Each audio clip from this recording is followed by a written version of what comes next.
समाजवादी पार्टी जिंदाबाद, समाजवादी पार्टी जिंदाबाद, अखिलेश यादव जिंदाबाद, मुलायम सिंह यादव जिंदाबाद।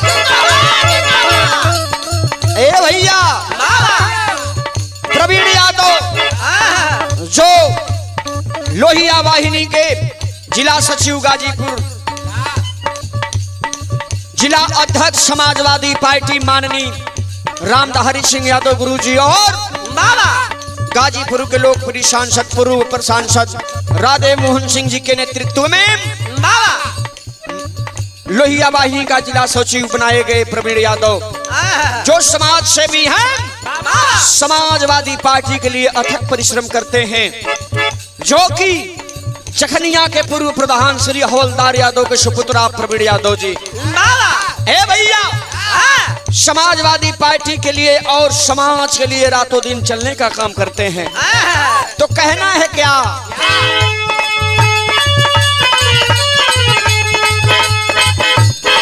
लोहिया वाहिनी जिला गाजीपुर बाटे हुआ नांगारी हो, प्रवीण यादव सपा सिपाही, प्रवीण यादव सपा सिपाही रहल तैयार हो।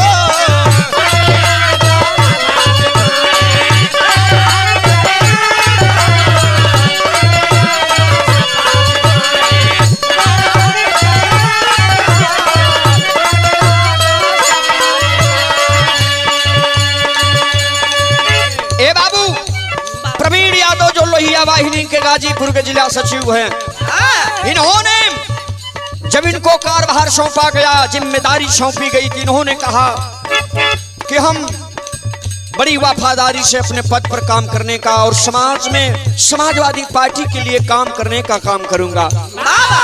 इसलिए कहना है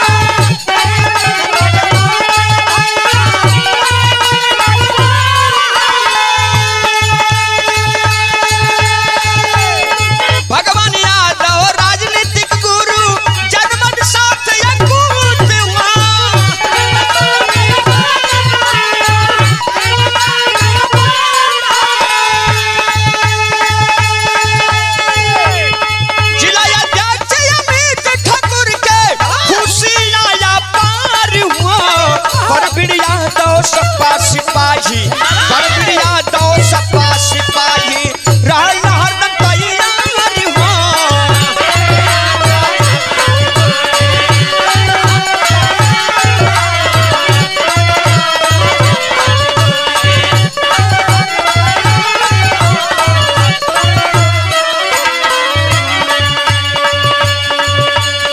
ए भैया लोहिया वाहिनी के जिला अध्यक्ष जो हमारे अमित ठाकुर जी हैं समाजवादी पार्टी के, उनको भी बहुत खुशी अपार है कि जो ऐसे कर्मठ जुझारू कार्यकर्ता हमें मिले हैं।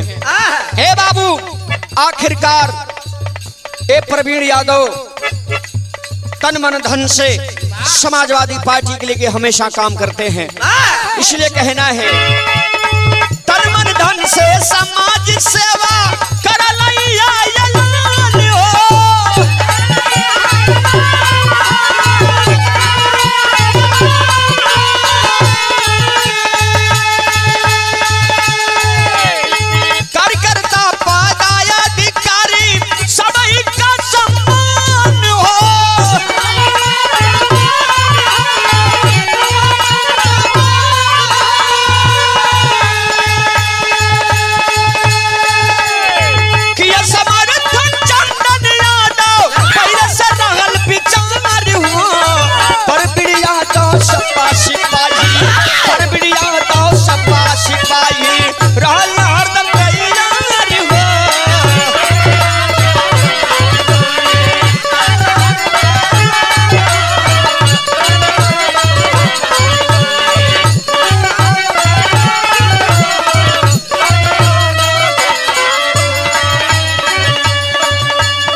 सभी लोगों का साथ है।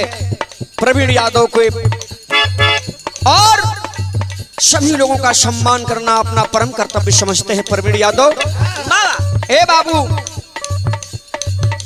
सैदात क्षेत्र से जिला पंचायत सदस्य पद के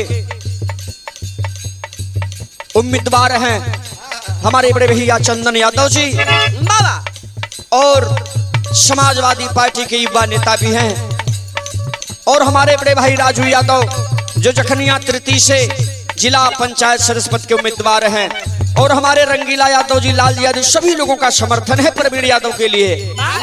इसलिए कहना है राजू रंगीला